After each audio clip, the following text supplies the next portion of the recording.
Magandang araw, ito ang guided by my angel at ang reading natin ngayon is a love reading for March para sa mga Taurus. Pipili tayo ng 3 card which is I love you. Yung I, ikaw, yung love, yung between you two, and you is yun dun sa partner mo.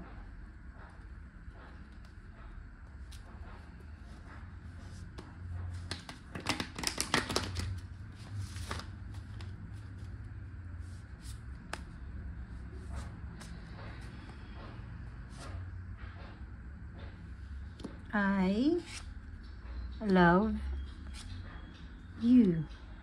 Puro reverse ang ating mga card ngayon. Sabi na may deep meaning lahat yan, kahit ano pa yan. So from I, ikaw, sa ngayon is meron kang emotion ngayon na detach ka sa iyong partner. Parang hindi mo siya ma-reach. At parang dami mga ganong couple ngayon. Which is parang nadidetach sila sa kanilang partner. Siguro maraming circumstances yun. Emotional and sa physical and material talaga. So, at the moment is nandun ka is ikaw mismo parang nilayo mo yung sarili mo o nalalayo mo yung sarili mo. Hindi ko lang makita kung bakit very ganun ka sa partner mo ngayon, kung bakit parang hindi mo siya nakikita, parang hindi mo nararamdaman kung ano yung nararamdaman niya. And nakapokus ka lang sa ibang bagay, yung pag-improve lang ng sarili mo. And marami kang hindi nasasabi sa kanya. At marami kang mga plano na hirap mong i-open up sa kanya at the moment. Between you two naman is, yun nga, yung marami kayong mga gustong gawing plano and decision, and then din yun na pag-uusapan. Dahil ikaw mismo tinatalikuran mo yun. Or dinidetach mo kasi ang sarili mo. Kaya siguro yung partner mo, nararamdaman din niya yung ganon. So, any plan will, freeze. Magiging freeze lang between sa inyong dalawa. At marami kayong bagay na hindi mapag-uusapan ngayong March. And para sa iyong partner naman, very emotional lang yung partner at the moment. At yung lahat ng mga balak niyang gawin o mga plano niya is sa ngayon talaga is hindi niya na nakikita. Parang unti-unti silang ine-ex niya kasi nga parang hindi niya nakikita yung sarili niya sa'yo or kayong dalawa na mapag-uusapan nyo yun o ma-achieve nyo yun this March or sa mga susunod pang buwan. And kung single ka naman, mari ikaw hindi ka masyadong munang focus in a relationship o na magkaroon ng isang relationship. At nakapokus ka muna on material matter, improve yung finances, at ayaw mo muna ma-distract ka ng kahit na ano. And then dahil doon, kahit mismo yung future partner mo is hindi din siya pahanda, kaya hindi pa nagmi-meet yung inyong yung presence nyo sa isa't isa, hindi pa kayo nagmi-meet. So kung iniisip mo kung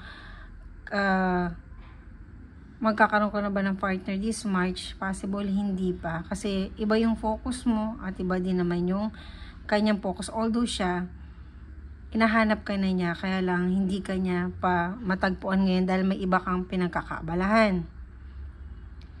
And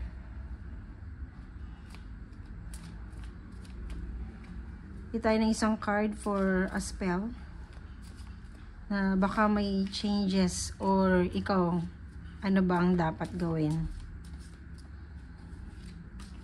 So dahil narinig mo na yung mga sinabi ko ngayon, ikaw na ngayon ang magdi-decide kung paano i-break yun. Meditation and spell is candle centering. So, more on the, siguro maganda to yun yung magtirik ka ng kandila. Every Wednesday, magtitirik ka ng kandila at magdarasal ka for peace. Lalo na sa relationship mo with your partner. At kung single ka naman, yung pagsindi mo ng kandila sa church or sa altar is represent din naman yun ng para ma-attract mo na yung partner. At kung interesado ka kasi parang hindi ka pa interesado magkaroon ng partner ngayon, siguro yung relationship mo na lang muna yun within yourself na makumpleto ka para ma-attract yung somehow yung maging partner mo. At syempre sa mag-asawa, maganda yung communication, yes, pero parang hindi ko rin nakikita ngayong March is more on communication matter ang maano niyo para ano ninyo yung mga plano sa buhay. Mas okay siguro yung ikaw mismo muna mag-heal ka muna kung ano man yung mga heartbreak mo o mga tampo mo sa buhay, dahil nasa ka ngayon emotional stage ka, kaya hindi ka makapag-focus also in relationship. Kung father ka, syempre mas maganda na ikaw mismo nagpa-first move lagi, syempre. At kung ikaw naman ang misis, is magandang accept mo lang siguro muna kung anong kayang ibigay sa iyo ng asawa mo, at wag ka munang wala naman akong nakikitang a distance ninyo sa isa't isa is third party whatsoever. Wala naman ako nakikitang ganon. Talagang ang lang, may problema ka lang siguro sa emotional mo ngayon. Baga hindi ka naman scattered, but there's something wrong na hindi mo din maintindihan kung bakit ganun yung nararamdaman mo the moment. Siguro baka napapagod ka lang, ganun. So yun lang ang ating love reading ngayon for March, mga Taurus. Maraming salamat sa inyo and God bless.